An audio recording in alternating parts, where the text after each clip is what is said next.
Please remember to leave a like, a comment, share the video about, and if you haven't already, subscribe. Thank you.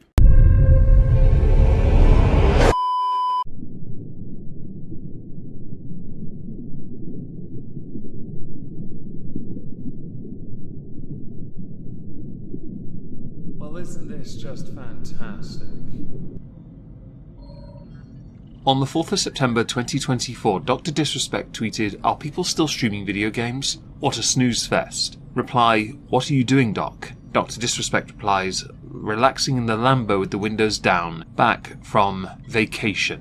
This led to a number of articles, all quite short, because this alone is worthy enough of a clickbaity article to then regurgitate what's happened so far. Many speculated this meant he was coming back within the next couple of days.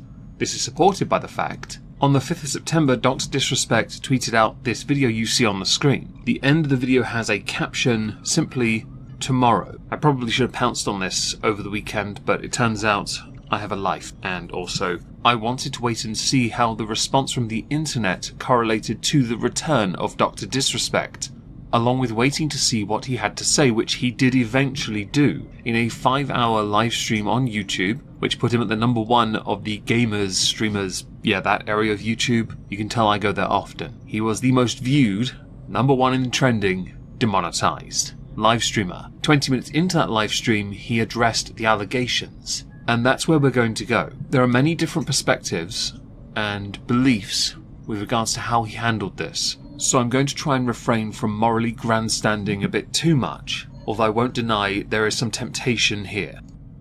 Maybe it's time to tell my side of the story. Huh, champs?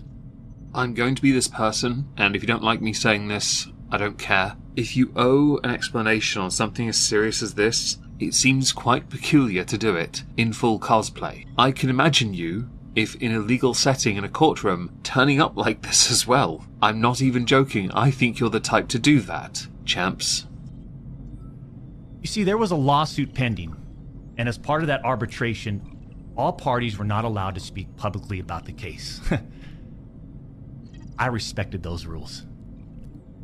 That is factually accurate. The mistake you made was putting out that Twitter statement. This is where the issue is, and it becomes what is deemed a grey area. It's not a grey area really. You admitted to messaging in an area that was bordering inappropriate to somebody who was underage. I'm not going to be pedantic like Sneeko and say if they're 17 years, 300... No, we're not doing that. You admitted that. You edited the message multiple times, but you left out some key context that you now mention, which seems quite odd. Because if you're honouring the agreement, yet you put out that statement, surely you, Mr. Guy, champ, can understand why there was a lot of confusion and anger. My lawsuit against Twitch was eventually resolved, as you all know. But even then, as part of the settlement, all parties were still prohibited from speaking publicly about the case or the settlement. Based on how Twitch do business, this sounds about right. It falls within a realm of a very typical NDA. We all knew that. The problem you have is this is one of those very serious topics where that NDA and agreement allows people to believe that your silence was bought and paid for, and the same applies to others. That is how it is interpreted. However, if one side violated that confidentiality, then the other side could respond. And again, champs, I respected all the confidential obligations. But apparently Twitch's own disgruntled employees didn't feel the need to abide by those same obligations. So there are two things that have to be addressed. One, were they employees when they opened their mouths? And second, what is their belief system? Because some people do believe you can't put a price on what is in the realm of cancelable. Does that make sense? That includes messaging children. I can't think of a context as an adult, a 38-year-old one at that, where it is ever justifiable for me to be messaging anyone under the age of 18, ever. I do, however, understand how the internet was very different several years ago. I'm not justifying, I'm stating I'm aware of this. This is like language, where I know what was acceptable years ago is no longer acceptable now, or is acceptable now wasn't a few years ago, but was years before that. There is a cycle, right? When it comes to children, that cycle has to end. With those 2 bits of information, which I know I prattled and I do apologise, it is vitally important then to acknowledge whether Twitch violated the agreement or not. This then raises the question of whether or not former Twitch employees, if they were former when they started this, abide an NDA as well and are bound to some legal obligations when it comes to how Twitch operate. I feel like there are lawsuits involved, which does explain why one of those names that outed Doc, I say outed Doc, right? Why they kept changing their channel banner or header to include sued, not sued, going to get sued, the usual stuff. Cody Connors, ex-Twitch employee, wasn't even involved, leaks Twitch's reported reason. Years later, Cody, why do this? What was the point? This was settled professionally. And you, knowing how black and white the internet is, you decided, you f***ing rat.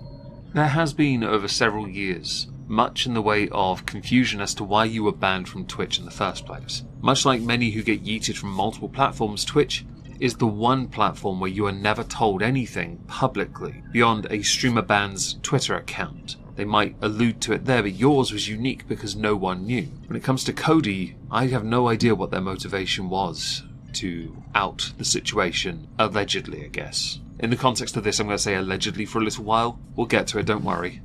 To leak the reported reason, Twitch banned me in 2020. For what? Cody? Why? Did you not know the repercussions from spewing lies about the 2-time? Did you not know the repercussions of accusing me, Cody Connors? You see, you don't know shit, and it was obvious from your tweet. You didn't have any first-hand knowledge of my dispute with Twitch. I know that in the context of this, while I mocked the costume earlier, you are reading from a script. You have to be reading from a script. Your movement would indicate that. Your grievance with Cody Connors is perhaps justifiable as well in the context of how you see things. I must remind you though, you put out a tweet, edit it multiple times to remove and insert the word minor to weed out the bad eggs within your champs club, your friend circle, maybe get Twitch to blink and say something to make Cody Connors look like even more of a rat. It's a very odd play to make on the internet where you acknowledge the internet is very black and white. When it comes to children, it's red. It's very difficult when you're playing that game. This isn't 4D chess. This is playing a game of Russian roulette with a danger noodle. You said that I got banned from Twitch because I was sexting a minor through Whisper's messages? Do you even know what the legal definition of sexting is? I do. And yeah, I used Twitch as Whispers, but trust me, I wasn't sexting anyone. You also said the word minor, Cody. I even made sure that word was emphasized in my statement, edited, etc., just to make sure these so-called journalists would pick up on it. In the biggest scope possible, tactics-wise, optics-wise, even within those circles that do not believe in cancel culture or people being cancelled as part of a culture, this isn't a clever move. You make it seem like it was just a jerk, but it's not. It's a very odd thing to do. It really is. I understand, as you earlier stated, you were in a very difficult position, legally. But now that you've deleted the statement, although it has been archived every single time you edited it, it looks even odder. And boy, oh boy, did they ever, champs. When you and all these so-called journalists, Cody, fired off your tweets, did any of you consider that the Twitch user may have been over the legal age of consent at the time of the messages? You didn't. Neither did any of these journalists, and neither did Twitch at the time of the ban. You also tried to tell the world that I was trying to meet up with this user at TwitchCon, but you're wrong. Let's set the record straight. That was something theorized, posited as an idea by, I believe, Sneeko, who did take a fair amount of flack for defending you. But then Sneeko does have a rather odd perspective when it comes to the legal age of consent anyway. So many disregarded it because of who it came from. I don't suppose we'll ever get any proof of the age of the person in question, will we? Since, as you stated, this was all settled legally, perhaps some proof it was settled legally would be advantageous. I could be wrong though. The inner skeptic in me from the old days just wants to resurface every so often. But please, Arbiter of Truth, do tell me more. I never intended to meet this user ever. We never made plans to meet at TwitchCon or anywhere else, and in fact, we never met in person ever. Your accusations gave false courage to other former Twitch employees to make shit up as well. I suspect all of you sort of planned and coordinated this attack. I do remember seeing tweets and discussions from commentary channels and fans about the convenience of others coming out, but that is natural as an accusation comes to light, that some will then start to speak up, right? Whether they are real or not, some are just glorified crisis actors. It is down to everyone to prove or disprove. Annoyingly, to prove requires cooperation from yourself, but you were too busy on vacation to do that, which led to even more speculation. These big-time publications, these journalists, these various outlets are sort of just gossip channels now, don't you think, champs? They act like they're just gossip channels now, without any real journalism and real research happening. They report on all this based on leaks from 2 former Twitch employees, one of whom was supposedly on the trust and safety team.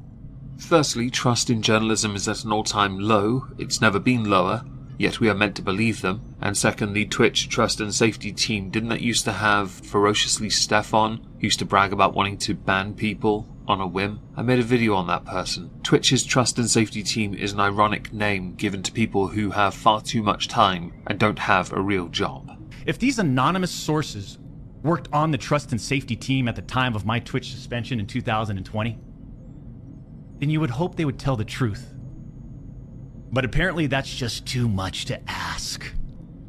If these former trust and safety team members, and by the way, I know exactly who they are, actually had first-hand knowledge, then what they conveniently left out is, 1, Twitch's trust and safety team, the same employees that decided to ban me, internally admitted that the whisper messages were not sexting.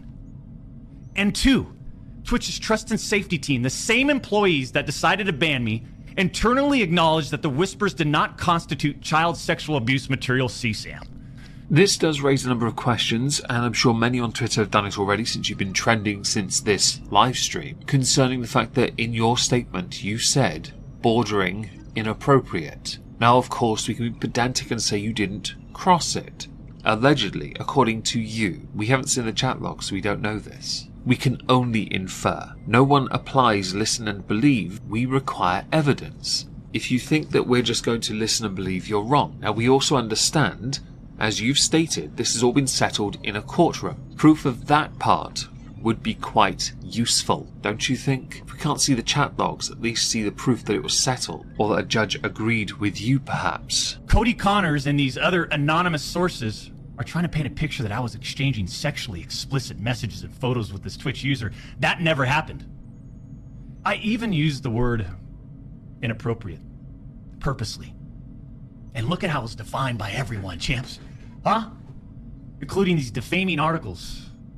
I'm sorry, but mutual bantering with inappropriate jokes taken out of context should have never led to me getting banned from Twitch in the first place. You don't suppose that's because, if it's bait, you put it there? It can be interpreted by the court of public opinion because there are millions of them. How they perceive it is going to be entirely based on how you frame the entire message. In your statement, you stated you don't like to, waste time, BS people, right? But you edited the statement multiple times, as you say, purposefully, as some form of bait. I'll be honest, that kind of bait isn't the kind of bait anyone should be playing. You are no exception to that. This is not a moral grandstanding point. This is simplicity. If this is done to troll journalists into writing about you, to get YouTube to demonetize you, to lose sponsors and businesses, This is a very odd play to make. Do you intend to what? Rebuild your business after destroying it yourself? That one sentence alone in your statement has cost you, and it's a very odd cost when your silence was bought for in a settlement in the past. Yet now, because you've got money, you're able to take the hit and start again, all the while also waiting for the opportune moment for the truth to come out, as I assume this is going to at some point. I mean, how would each of you look if all of your private DMs, your text messages, your chats were looked at, dissected, and taken out of context by someone who's deliberately trying to find something inappropriate in those words? And this is not a situation where a victim publicly accuses someone of wrongdoing. That never happened here.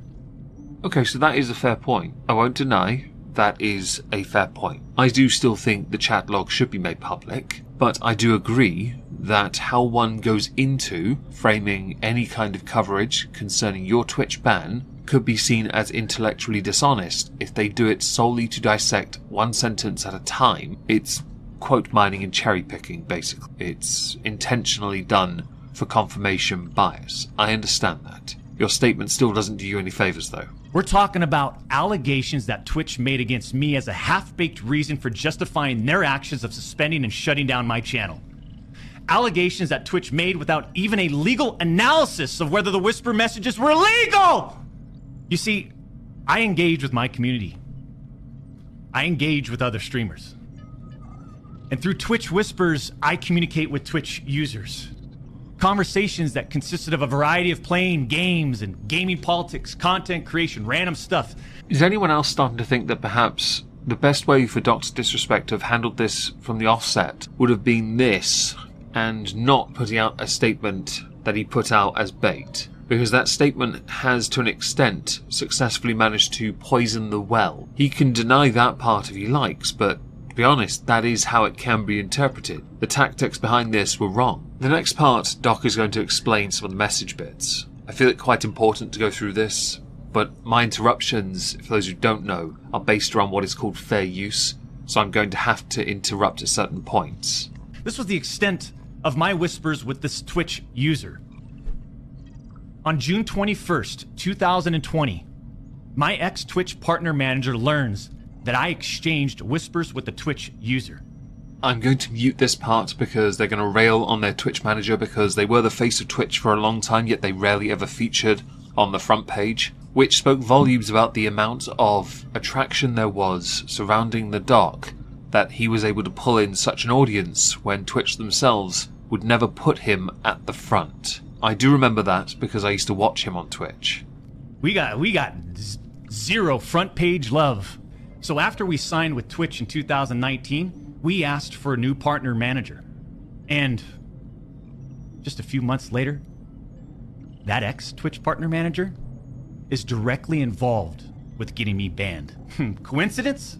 I'm going to state I am not as fully clued in on the workings of upper management, safety councils and other councils and blah when it comes to Twitch. I literally turn OBS on and hit start stream. That is the extent of my knowledge. When it comes to how managers work on their platform, I have no idea how it works. So I have to take Doc's word for what he has said, much of which I removed because apparently there was a grudge between the ex-manager, the one that didn't get him on the front page, the one that didn't follow him on Twitter, the one that was never getting him into tournaments, and Doc. If that is a motivation, it is one that has to be proven. Realistically, it has to be.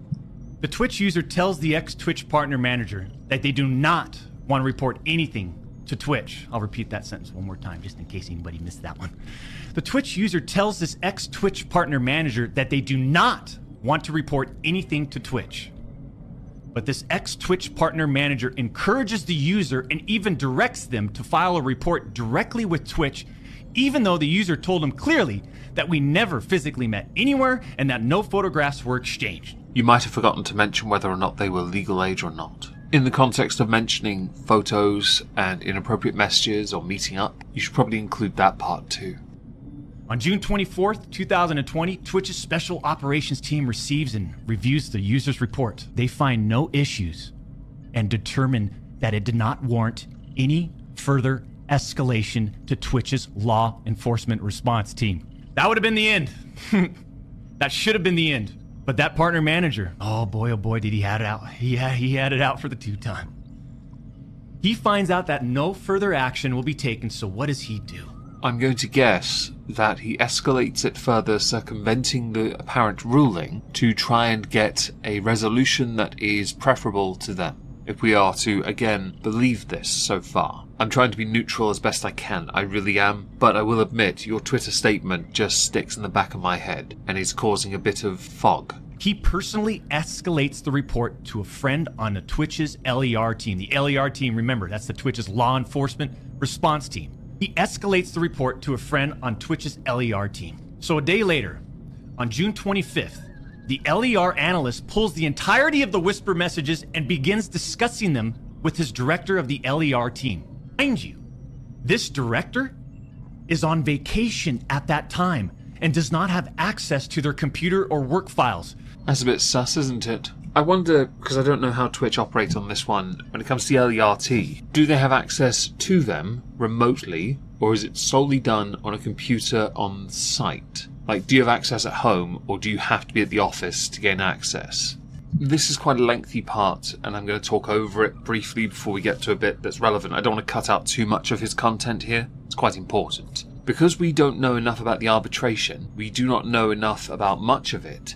Again, many are going to latch onto the statement that you put out on Twitter and see your now statement as a way of trying to downplay what you've already said and admitted to. I will admit, part of me is swayed by what you're saying because I do understand what you're explaining. If there's a grudge held against you, you have a legitimate complaint. And baiting people out to get them in the open is an interesting tactic to achieve that. When your hands are tied, though, it seems very odd, right? Again, you admitted to messaging somebody, but the next part you say here is quite important, so I'm going to carry on playing. The same people that made this decision admit internally that the messages did not constitute sexting. The same people that made this decision at Twitch admit internally that the messages did not warrant any child sexual abuse material charge. Twitch makes this decision to terminate my contract and ban me while admitted they did not perform any legal analysis of whether the messages exchanged were illegal in any way. Twitch makes this decision to terminate my contract and ban me while admitting that they never investigated the age of consent in the jurisdiction where the user's messages were sent and received. Twitch makes this decision to terminate my contract and ban me without ever interviewing me, the user, or any other third party, including the partner manager. It's unbelievable! You're going to get memed for years to come, because any opportunity to rail you is going to be seen as fair game for the two-time. And you know this, you know how the internet works. How you're responding so far in your statement is quite interesting. I understand enough of being online as to how some of it works. The problem I have is I do not understand how arbitration works, and I do not understand NDAs. I do not understand transparency at this level. I've always believed when an accusation's made, you've got to be upfront and you've got to be honest. But when you're bound to contracts, the area becomes grey and I don't understand it. But I will admit, the story you're telling, with what is known, does sound closer to right than it doesn't. But again, your statement really doesn't help you. It never did help. I'm not going to get into every detail regarding my legal case. This is in the online space where you're going to encounter a number of problems. The more notable being that we, a lot of us, myself included, rely on evidence to say whether we do support or not. You being such a big creator could just say, I don't care about your support, and that's quite alright. But for somebody who likes to be involved in communities, for somebody that likes to be involved and vocal, communicative, transparency would surely want to be a part of that. But I understand you're going to provide a reason or a way of fobbing that off at some point in this video. I hope to get to that at some point today. But these former Twitch employees that claim to have first-hand knowledge, they just don't have a clue. They didn't report any facts. The judge in the case determined that the whispers were not illegal. Was that part of the arbitration, or was that a separate issue? Do forgive if I have to ask for the sake of clarity here. If it's part of the arbitration, therefore some kind of sealed file, I can understand why you wouldn't be able to share that with us. I'm also curious if, because of those former employees who have yet to be sued yet, at time of recording anyway, as they have spoken up on this, whether or not this means that the file itself, the whole case, can now be discussed. If that's the case, then surely the judge's statement on that, on those messages, would provide ample evidence, as opposed to the chat logs, that the messages were considered by a judge, somebody who I would then respect as an authority, and many for that matter, to not be sexting of anyone that is deemed a minor. I'm going to skip over this little bit here where he flexes on what he is: tall, handsome, athletic and successful, and as a joking perhaps reason for why these people went after him, to instead focus on, let's say, less joking. Yeah, I could insert all the underage meme minor jokes here if you like, but it's a lot of effort. I think I wrote one down. But I also didn't do all the shit that they're saying I did. But then that doesn't make a story, right? They wanted media attention.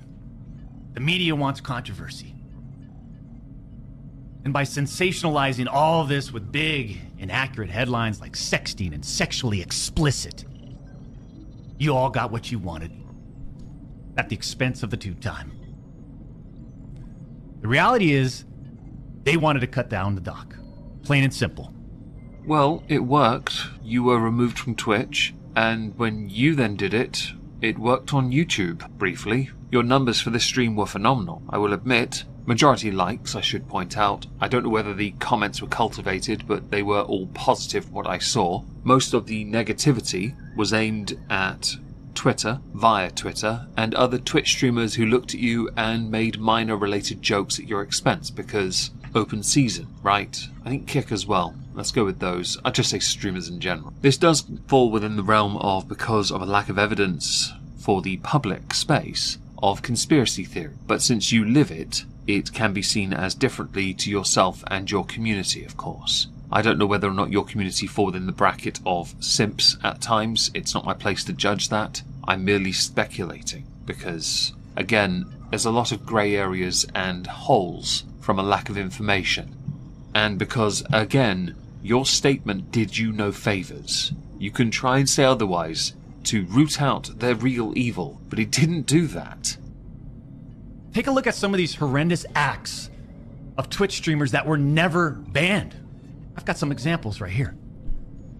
Example number 1. A streamer that frequently used the N-word while publicly streaming, which constitutes a violation of Twitch's policies if accompanied by hateful intent. Twitch scheduled a meeting with the streamer to ascertain his intent to determine whether his conduct was a violation of Twitch's policies, ultimately determining it was not a breach of Twitch's policies. Why wasn't I called into a meeting? Why wasn't my intent taken into consideration, champs? Don't suppose you're going to name that streamer, are you? It'd be quite important. There are many streamers who manage to get around Twitch's terms of service and shouldn't. Twitch, like YouTube, like Twitter, like any platform for that matter, do not manage to, with any level of consistency, apply their own rules. There are users on YouTube who are ban evading, and I'm sure given a bit more time, someone who was recently banned, Amaranth, will find her way back onto YouTube. That is the nature of this landscape. Some people are treated differently, and I'm not going to justify it. Whether this lends any credence to what you're saying, I can't possibly say. I know nothing of the streamer you are referencing, and I certainly do not have any evidence to hand. It's so obvious that certain Twitch executives, employees involved had personal biases against the doc, and used all of this as an opportunity to terminate my contract. Go back and look at the timing of all this too. The doc's termination lines up with 2 preferable, profitable, and expensive streamers leaving Mixer.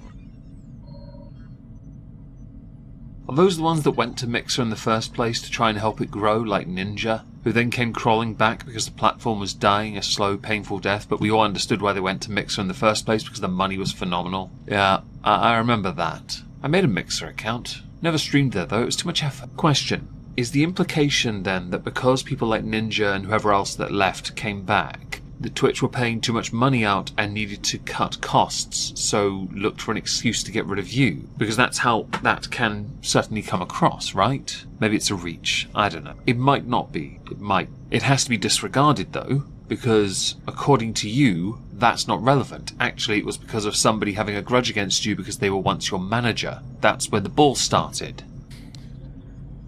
And Cody, Connors, I just have to say it again. Why would you do this? Like I said, this was handled professionally years ago. No wrongdoing. But because of you, Cody, we just lost... fuck, man. Unfortunately, we have to lay off people from Midnight Society. Right? Because of you, Cody. There's one more clip I do want to play of the doc speaking before I quickly go to Cody's Twitter, because Cody's not helping the situation at all. Although, it's possible Cody just doesn't want to help the situation. So here's the clip that I want to play. I'm going to preface with the following. People have been asking, myself included, for information, for evidence. His response is... People want... Show the message! Release the messages! Show the messages!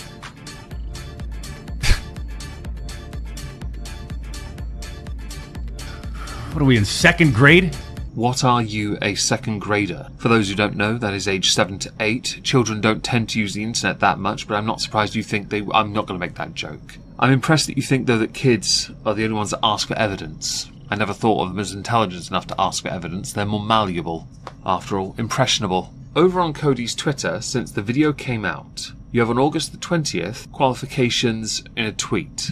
Right. Guy holding a pew-pew to my head while I'm chained to a chair in an abandoned warehouse, signed the NDA and non-compete, me spitting out blood, F you. Qualifications highlighted, can-do attitude only, Wolf of Wall Street type, NDA and non-compete agreements will be needed to be signed before your execution. The next tweet, typing out a message, what kind of lawyer do I need when I am definitely not getting sued? This is ChatGPT. The most recent tweet, Siri, when do I need to leave for the courthouse if I don't have to go? They as a user are starting to get ratioed on all their tweets, with more people siding with Doc than with them, because they're making light of a serious situation, and Doc is now apparently the only one showing or speaking up about this with as much information as he can provide without showing anything, whereas Cody has been getting reamed for a while now. Slasher took a fair hit as well when this all dropped, if anyone remembers that. Yeah. As a final point, I've tried very carefully with how I've responded here. If you don't agree with what I have to say, that's quite alright.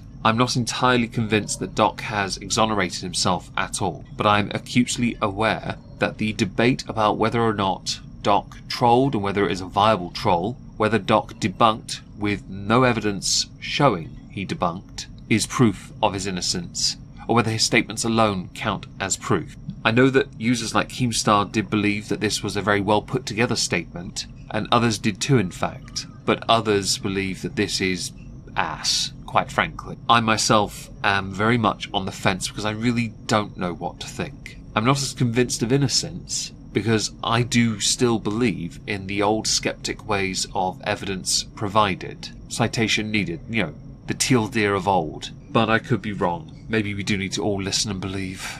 It's a wonderful world we live in, after all.